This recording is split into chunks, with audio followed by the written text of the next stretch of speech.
नमस्कार मित्रांनो, जय महाराष्ट्र। या क्षणाची सर्वात मोठी बातमी समोर येत आहे। बातमी आहे महाराष्ट्राच्या राजकारणातून एकनाथ शिंदे यांच्या शिवसेनेला बसला सर्वात मोठा झटका। अखेर आमदार फुटलाच। या आमदाराने शिंदेना अखेरचा जय महाराष्ट्र करत महाराष्ट्रामध्ये एक नवा खळबळ उडून दिला आहे। म्हणजेच काय तर मित्रांनो, भाजपानेच केला आहे शिंदेंचा करेक्ट कार्यक्रम। दुसरीकडे काही आमदार हे उद्धव ठाकरेंच्या संपर्कात असतानाच या आमदाराने मंत्र्यांनी म्हटलं की एकनाथ शिंदे यांची शिवसेना ही फसवी शिवसेना आहे, ही गद्दारांची शिवसेना आहे, खरी शिवसेना ही उद्धव बाळासाहेब ठाकरे यांचीच आहे असं म्हणत, ठाकरे साहेब माझी चूक झाली, मला माफ करा असं म्हणत महाराष्ट्रासहित देशाच्या राजकारणात एक मोठं खळबळ उडून दिलं आहे। नेमकी काय आहे बातमी समजून घेण्या अगोदर आपण जर का आपल्या न्यूज चॅनलवर नवीन असाल तर आत्ताच आपल्या न्यूज चॅनलला सबस्क्राइब करा, लाईक करा, व्हिडिओ आवडला असेल तर जास्तीत जास्त शेअर करा व शेजारच्या बेल आयकॉनला क्लिक करा। मित्रांनो, जय महाराष्ट्र। गद्दारी करणं आमच्या रक्तात नाही असे म्हणणारे एकनाथ शिंदे यांनी 2022 साली उद्धव बाळासाहेब ठाकरे यांच्याशी गद्दारी केली आणि त्यांच्या पाठीमागून खंजीर खुपसला आणि महाराष्ट्राच्या समोर हा इतिहास मांडण्यात आला की शिवसेनेशी ज्यांनी ज्यांनी गद्दारी केली यांचा राजकीय पक्ष, राजकीय करिअर कसे उद्ध्वस्त होतं। हाच नमुना नारायण राणेच्या समोर होता। मात्र मित्रांनो, एकनाथ शिंदेनी ठाकरेंची शिवसेना सुद्धा चोरली होती, पक्षही चोरलं होतं, नावही चोरलं होतं, खासदार, आमदार, नगरसेवक हेही चोरलं होतं, शिवसेनेचे धनुष्यबाण चिन्हही चोरलं होतं आणि पक्षावर दावा केल्यानंतर एकनाथ शिंदेना वाटलं सगळ्याच्या सगळेच आपल्याकडे येईल आणि ठाकरेंचं चालणारं दुकान कायमचं बंद होईल।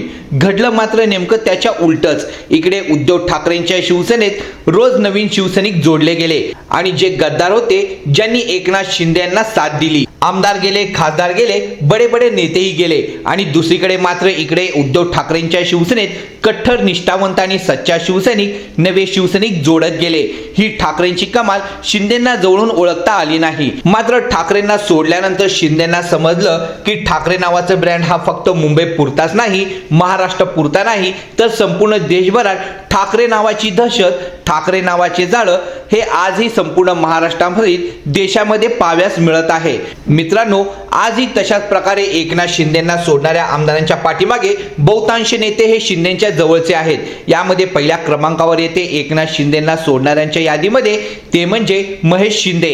एकनाथ शिंदे यांचा बालेकिल्ला म्हणजेच ठाण्यातून येणारे हे नाव ते सातारा जिल्ह्यापर्यंत एकनाथ शिंदे यांच्या सोबत होते। मात्र त्यांनी एकनाथ शिंदेंना अखेरचा जय महाराष्ट्र करत शिंदेंची शिवसेना ही फसवी शिवसेना आहे असं म्हणत, मी काल भाजपाचाच होतो आणि यापुढेही भाजपाचाच आहे आणि शिंदे गटासोबत माझे कोणतेही प्रकारचे संबंध नाही असं म्हणत त्यांनी आता भाजपाचा झेंडा हातात घेतला आहे आणि त्यालाच अनुसरून मित्रांनो, आता भाजपचे अनेक नेते आता एकनाथ शिंदेंची साथ सोडताना दिसत आहे। यातूनच मित्रांनो, आपल्या जवळच्या पक्षातून कसा काटा काढायचा हे भाजपाकडून शिकण्यासारखं आहे। भाजपा हे कामापुरता मामा म्हणून ओळखला जाणारा पक्ष आहे, हे सध्या जनसामान्यांना सर्वांना चांगलं समजून चुकलं आहे आणि आता पहिला आमदार फुटला म्हणजे संपूर्ण एकनाथ शिंदेचा पक्ष फुटण्याच्या तयारीतच आहे। ही तर एक सुरुवात आहे। आगामी काळामध्ये काय काय होतं हे बघण्यासाठी एकनाथ शिंदेनी तयार राहावं असं उद्धव ठाकरे गटाचे नेते संजय राऊत यांनी म्हटलं आहे। त्यामुळे आगामी काळामध्ये बच्चू कडू सारख्या नेत्याला त्यांचा पक्ष संपून, त्यांचे संपूर्ण कार्यकर्ते संपून आता शिंदे गटामध्ये प्रवेश करायला लागले आहे। यावरून एकच समजतं की महाराष्ट्रामध्ये येत्या काळात एकनाथ शिंदे गटाची काय अवस्था झालेली आहे। मित्रांनो, इकडे मात्र बच्चू कडूंनी दोनदा गद्दारी केली। पहिल्यांदा त्यांनी उद्धव ठाकरे साहेबांची गद्दारी केली आणि आता खुद्द स्वतःच्या पक्षाबरोबरच गद्दारी करून बच्चू कडूंनी आपला नवीन संसार मांडण्याचा प्रयत्न केला आहे। मात्र ज्या दिवंग्यासाठी, गरीब शेतकऱ्यांसाठी, सर्वसामान्य नागरिकांची आस लावून असलेल्या बच्चू कडू हे एकनाथ शिंदे सोबत नवा संसार मांडत आहे। यातून आता सर्वसामान्य माणूस म्हणत आहे की बच्चू कडू हा एकनाथ शिंदेंना विकला गेला आहे, अशी चर्चा आता दबक्या आवाजामध्ये सर्वत्र सुरू आहे।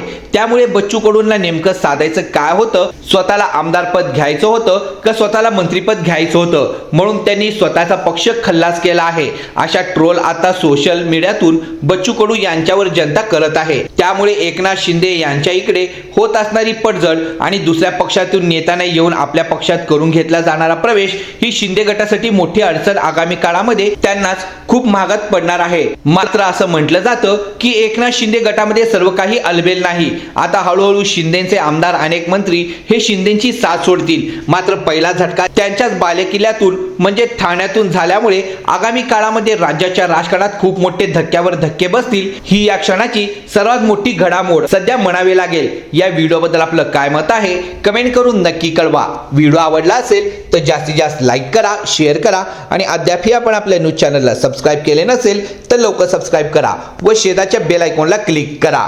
धन्यवाद.